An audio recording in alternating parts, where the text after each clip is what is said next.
Hello, beautiful souls, and welcome back to Jillian Speaks. And if you're new here, so this podcast is a safe space where we talk honestly about love, heartbreak, emotional healing, self worth, and complicated realities of being human.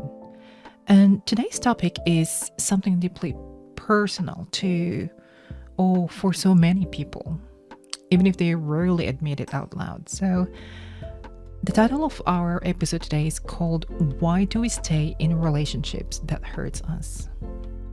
Interesting. So, why do we continue loving people who continuously disappoint us? Why do we keep giving chances to people who break our trusts? And why do we hold on to relationships that emotionally exhaust us? Sometimes we already know we're unhappy. Sometimes we know we deserve better. And yet somehow we will stay. We still stay, you know? Honestly, this conversation is not about judging people for staying. Because unless you've been emotionally attached to someone who hurt you, while also making you feel like love at times, you may never fully understand how complicated it feels. So today we're going to talk about emotional attachment, fear of loneliness, trauma bonds, hope, self-worth, and why living painful relationships is often much harder than people think. So wherever you're listening from today, thank you for being here with us. And let's talk. Segment 1. Love is not always the reason we stay. One of the biggest misconceptions that people have is believing that love is not the only reason people stay in unhealthy relationships. But honestly, sometimes people stay because of attachment, or maybe fear or history, or a comfort or loneliness, or emotional dependency. And those things can feel just as powerful as love. Sometimes we stay because we remember who they were in the beginning, like the version of them that made us feel special, that made us feel safe, chosen, understood, or deeply loved. Like they made us feel so important and that they cared about us. And we keep hoping that version will come back permanently. So we start accusing or excusing behaviors. Like we say, they're just stressed. Nah, they're just going through something, or they didn't mean it. No, or they'll change eventually. And little by little, we begin tolerating emotional pain we never imagined we would accept it before, right? That's one of the saddest parts about emotional attachment. It slowly changes your standards without even noticing.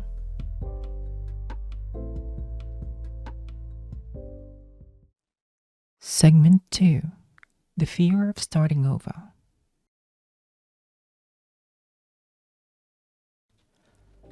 I believe another huge reason why people stay in a painful relationship is fear. Fear of being alone, starting over, fear of not finding love again, or fear of losing the future they imagined with someone. And honestly, people underestimate how terrifying emotional attachment can make separation feel, especially after investing years, memories, sacrifices, emotional energy, routines, and the dreams into the relationship. So leaving doesn't just feel like losing a person. It can feel like losing your identity too.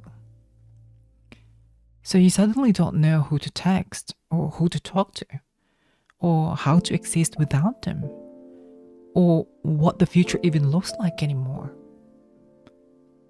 We become dependent to them, and that fear keeps many people emotionally trapped.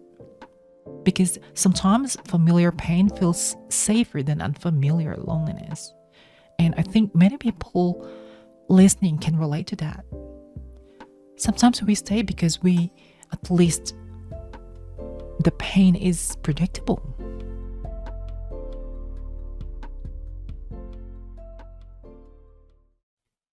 Segment 3.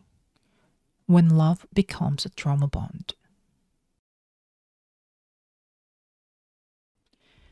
Now, people, this is something that we don't talk about enough. Sometimes relationships become emotionally addictive. And especially when the relationship constantly shifts between affection with distance, reassurance, rejection, love, and emotional pain. Your nervous system becomes attached to the emotional high and lows. And one day they make you feel deeply loved, and the next day they become cold and distant. And over time, your body starts craving for those good moments so badly that you tolerate the painful ones just to experience emotional closeness again. So this is why unhealthy relationships become incredibly difficult to leave. Not because the relationship is healthy, but because the emotional inconsistency creates deep attachment. And people began chasing emotional relief instead of actual peace, I'd rather say. And this is where many people lose themselves. They stop asking, is this the relationship healthy for me? Or instead of start asking that, how do I make this person love me properly again? And this shift is emotionally dangerous because you slowly abandon your own needs in trying to maintain connection.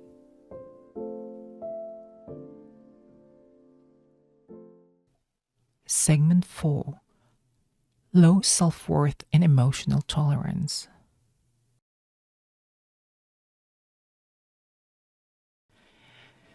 You know, guys, some people stay because deep down, they no longer believe they deserve better. And that breaks my heart because emotional pain can slowly damage self-worth over time. Especially if someone repeatedly invalidates you, someone who lies to you, someone who cheats or manipulates you, someone who emotionally neglects you or make you feel difficult to love. And eventually some people begin normalizing unhealthy behavior. They convince themselves that maybe I'm asking for too much, or maybe relationships are supposed to hurt. Maybe I'm too emotional, or maybe this time this is the best I'll ever get. And once someone starts believing that, they become easier to mistreat.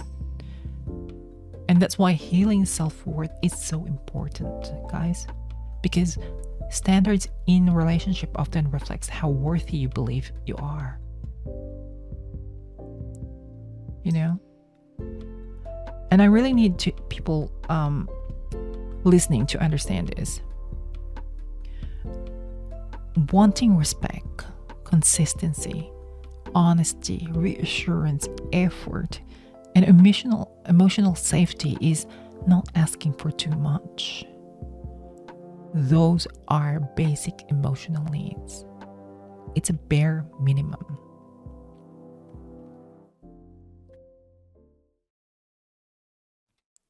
Segment 5. Why living is so hard.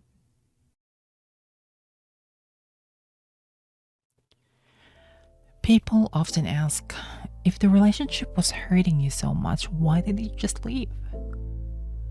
But leaving is rarely simple emotionally. Especially when love, attachment, memories, hope, and pain all exist together. Sometimes people are not only attached to the person, they are attached to the potential with the future that they have imagined, the memories, the rare good moments, and the hope that things will finally improve. And this hope keeps many painful relationships alive because every time things get better temporarily, people think, oh, maybe this time will be different. And honestly, hope can sometimes become heartbreaking when it keeps you accept the pain for too long. Another thing that people don't talk about enough is grief during relationships. Sometimes people start grieving while still with the person. And sometimes people start grieving while still in that situation, while in the relationship. Because emotionally, they already feel the relationship is changing. And you will feel it. And that kind of pain is exhausting.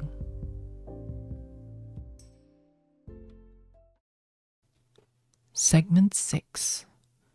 The moment you start choosing yourself.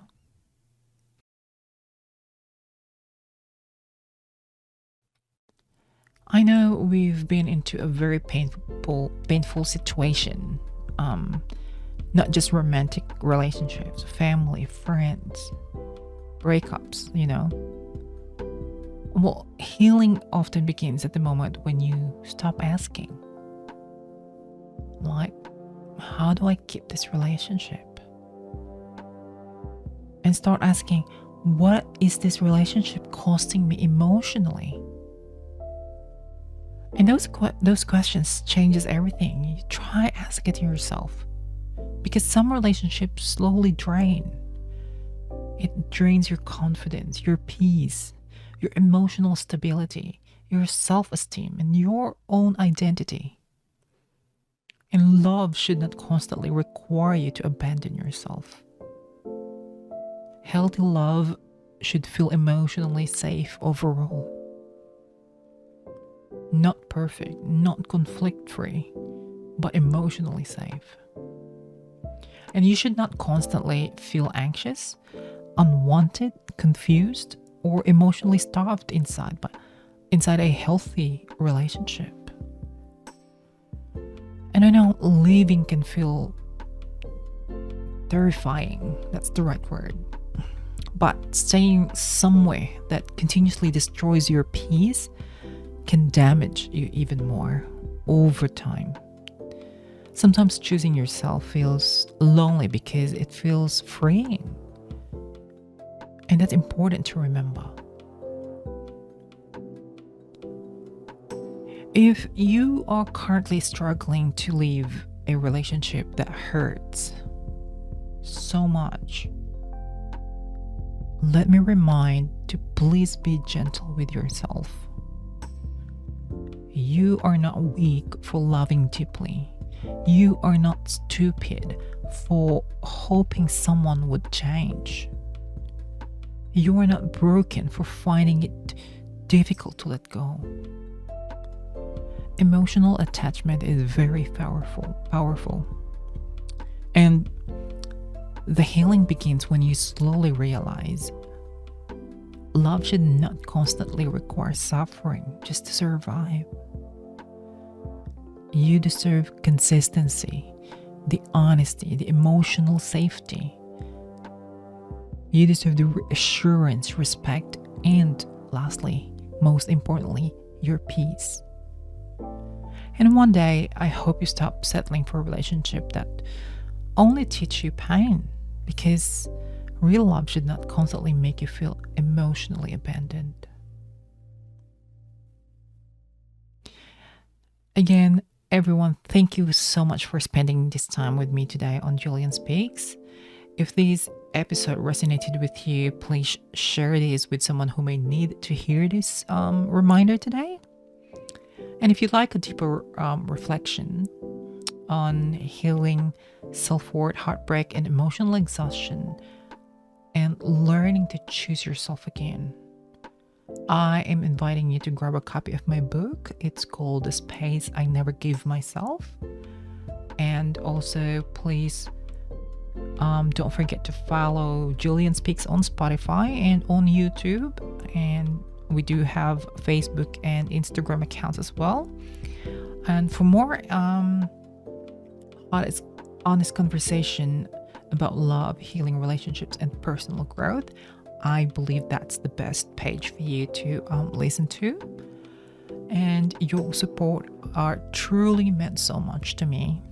So one last time, I would say, take care of your heart, protect your peace, and I'll see you in the next episode.